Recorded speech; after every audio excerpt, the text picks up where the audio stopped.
آغا شیخ حسین ذاکری کے جو خواب ہیں اس خواب میں سے کچھ نہ کچھ ہم لوگوں نے اس کے خواب کو پورا کیا.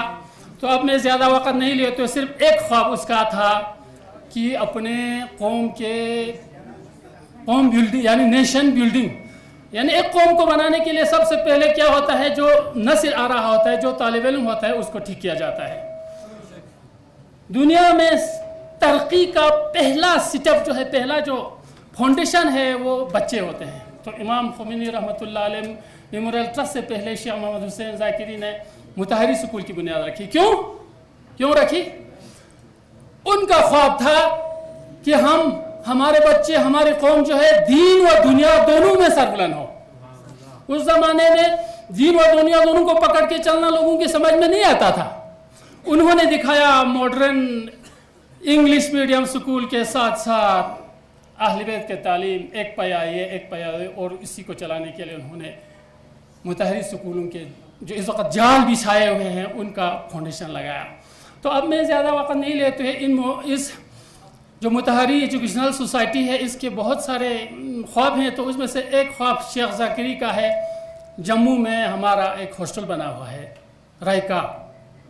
بدقسمتی سے جس پیمانے پر شیخ محمد حسین ذاکری چاہتا تھا کہ جو ہمارے یہاں سے لڑکے پڑھنے کے لیے جموں، دلی، سری نگر یا کنٹری کے دوسرے علاقوں میں جاتے ہیں، شیخ حسین ذاکری کو تردید یہ تھا کہ یہ لڑکا جو ادھر اس کا عقیدہ درست ہو کے ماں باپ نے سب کچھ سکھا کے جب وہاں پہنچتا ہے تو وہاں کی گندی ماحول میں، وہاں کے غلط ماحول میں وہ لڑکا بگڑ جائے، خراب ہو جائے. کیونکہ لڑکا اس وقت وہاں اڈلسن میں پہنچ جاتا ہے. بچے کب بگڑ جاتے ہیں؟ اڈلسنز میں. لہٰذا انہوں نے اس خدشے کو مد نظر رکھتے ہوئے انہوں نے جموں میں ہاسٹل بنایا. کس لیے؟ تاکہ وہ بچے جموں کے اچھے سکولوں میں، یونیورسٹیوں میں پڑھنے کے لیے جائے اور 7 سال شام کو واپس آ کر علماء کی سرکردگی میں جو ہمارا دین حق ہے، جو ہمارا نماز ہے، جو ہمارا عقیدہ ہے، وہ اس ہاسٹل میں آ کر پھر اس کو ایک اسلامی ماحول ادھر کریٹ ہو جائے. یہ ان کا خواب تھا.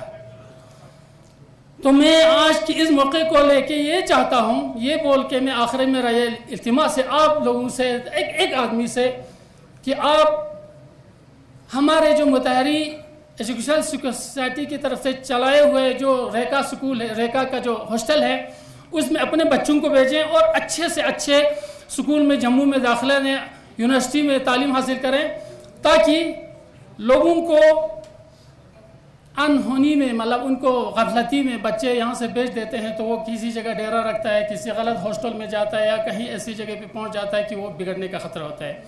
تو اس ہاسٹل کا فائدہ یہ ہے، کھلا ماحول ہے، 7 کنال زمین پہ بنا ہوا ہے، جناب علی کھیلنے کا میدان ہے، فرسٹ کلاس ایک روحانی وہاں 24 گھنٹہ ڈیوٹی دیتا ہے، چوکیدار ہے، وارڈن ہے، ان کو سکھانے کے لیے وہاں استاد ہے، ہر چیز کی فیسلٹیز ہے جو باقی ہاسٹلس ہیں ان سے 1000 درجہ بہتر ہے. لیکن ہمارا کیونکہ ایڈورٹائزمنٹ کم ہو جاتا ہے، ہم کام بہت زیادہ کرتے ہیں IKMT والے، ہمارے کاموں کا ایڈورٹائزمنٹ کم ہو جاتا ہے. اس لیے میں اس چیز کو مد نظر کر آپ تمام علماء کرام، تمام کرگل کے جو بزرگ لوگ ہیں، جو عقلمند لوگ ہیں، ان کو میں التماس کرتا ہوں کہ تھوڑا بہت آپ لوگ مین ٹو مین یہ پروپوگیٹ کریں کہ جموں کا جو ہمارا ہاسٹل ہے اس میں لڑکے اگر پہنچ جائے تو دین و دنیا ان کا دونوں حاصل ہو جائے گا. اس کے ساتھ میں اپنا تقریر ختم کرتا ہوں. والسلام علیکم ورحمۃ اللہ وبرکاتہ.